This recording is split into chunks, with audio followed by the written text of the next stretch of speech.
On here and talk about something, a cultural phenomena.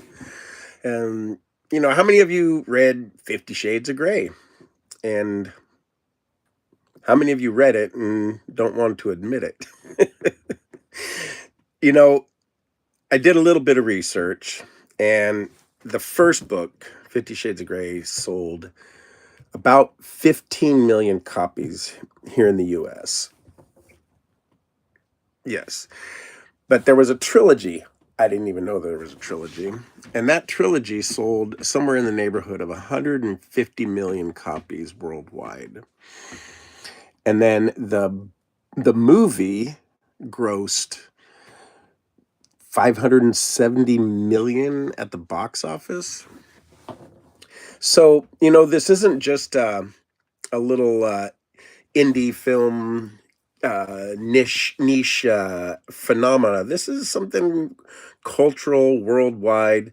Even people that didn't read the book know about the book. It is in the zeitgeist. And it got me to wondering why. I mean, for one thing, in the kink and BDSM communities, the book is looked down upon because it really misrepresents that whole culture and lifestyle. That's for another talk. We can talk about that. But otherwise, just your average housewife, teacher, anybody, the people have just bought the heck out of this book. And, it just kind of makes you wonder why, like, really, what's going on? And is it because we are just a bunch of perverts looking for our next exciting experience and the kink experience? Is it because women want to be controlled? Is it because men want to dominate? And, all of those pieces might play into that and probably do to a certain extent, the ideas of containment and authority and erotic uh, tension, all of that plays into that, right?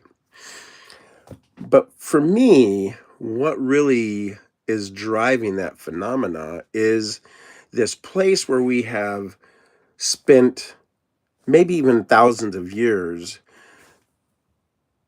more and more and more repressing this natural human connection to our bodies, to our eroticism, to our sexual energy, to this creative, natural piece of living.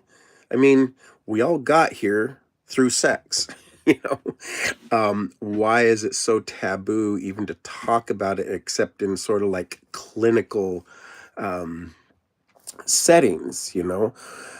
Why is there not more open communication around the actualities of sexuality and sensuality with our kids?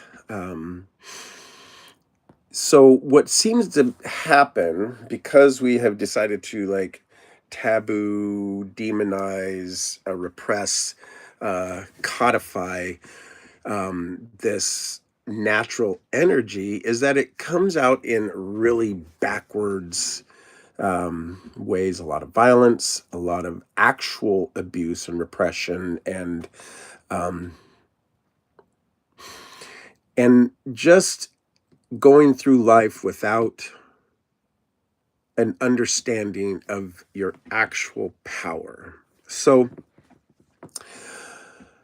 that's the place where I have taken my idea of the erotic energy is to undo the taboo, to begin to harness it, to understand it, to know how to navigate your nervous system, master your emotional state, and use that energy to discern next steps in life, to create the next thing for yourself or um, in culture, and to um, move in a way that is just more honest.